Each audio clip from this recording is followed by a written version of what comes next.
छत्तीसगढ़ मंत्रिपरिषद की अहम बैठक आज रायपुर में संपन्न हुई, जिसमें राज्य के सुशासन, नक्सल उन्मूलन और विधायी सुधारों को लेकर 3 बड़े निर्णय लिए गए। इन फैसलों को प्रशासनिक दक्षता और नागरिक हितों के लिए महत्वपूर्ण माना जा रहा है। बैठक में पहला बड़ा निर्णय नक्सल उन्मूलन रणनीति से जुड़ा रहा। आत्मसमर्पित नक्सलियों के विरुद्ध दर्ज मामलों की समीक्षा और संभावित वापसी की प्रक्रिया को मंजूरी दी गई है। इसके लिए कैबिनेट उप समिति का गठन किया जाएगा, जो जिला स्तरीय समितियों की रिपोर्ट के आधार पर मामलों का परीक्षण कर अंतिम अनुशंसा कैबिनेट के समक्ष पेश करेगी। पूरा निर्णय नक्सल आत्मसमर्पण और पुनर्वास नीति 2025 के तहत लागू होगा। दूसरा अहम निर्णय राज्य की विधायी प्रक्रिया को सरल और आधुनिक बनाने से संबंधित है। मंत्रिपरिषद ने 14 अधिनियमों में संशोधन के लिए छत्तीसगढ़ जन विश्वास प्रावधानों का संशोधन द्वितीय विधेयक 2025 के प्रारूप को स्वीकृति दी।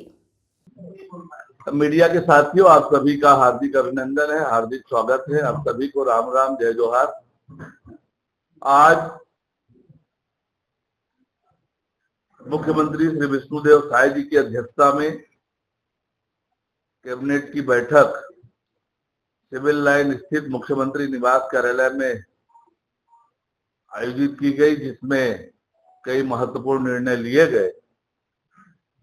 महत्वपूर्ण निर्णयों में मंत्रिपरिषद ने आत्मसमर्पित नक्सलियों के विरुद्ध पंजीबद्ध आपराधिक प्रकरणों के निराकरण, वापसी संबंधी प्रक्रिया को अनुमोदित किया गया है।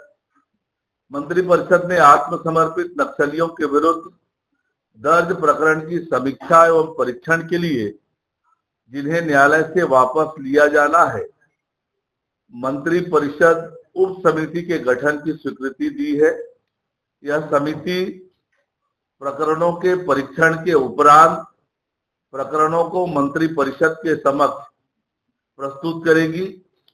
यह निर्णय छत्तीसगढ़ शासन द्वारा जारी छत्तीसगढ़ नक्सलवादी आत्मसमर्पण पीड़ित राहत पुनर्वास नीति 2025 के प्रावधानों के अनुरूप है, जिसके अंतर्गत आत्मसमर्पित नक्सलियों के अच्छे आचरण और नक्सलवाद उन्मूलन में दिए गए योगदान को ध्यान में रखकर उनके विरुद्ध दर्ज प्रकरणों के निराकरण पर विचार का प्रावधान है। आत्मसमर्पित नक्सलियों के प्रकरण वापसी की प्रक्रिया के लिए जिला स्तरीय समिति के गठन का प्रावधान किया गया है। यह समिति आत्मसमर्पित नक्सली के आपराधिक प्रकरणों की वापसी के लिए रिपोर्ट पुलिस मुख्यालय को प्रस्तुत करेगी। पुलिस मुख्यालय अभिमत सहित प्रस्ताव भेजेगा। शासन द्वारा विधि विभाग का अभिमत प्राप्त कर मामलों को मंत्रिपरिषद उप समिति के समक्ष प्रस्तुत किया जाएगा। उप समिति द्वारा अनुशंसित प्रकरण को अंतिम अनुमोदन हेतु मंत्रिपरिषद के समक्ष रखा जाएगा। केंद्रीय अधिनियम अथवा केंद्र शासन से संबंधित प्रकरणों के लिए भारत सरकार से आवश्यक अनुज्ञा प्राप्त की जाएगी।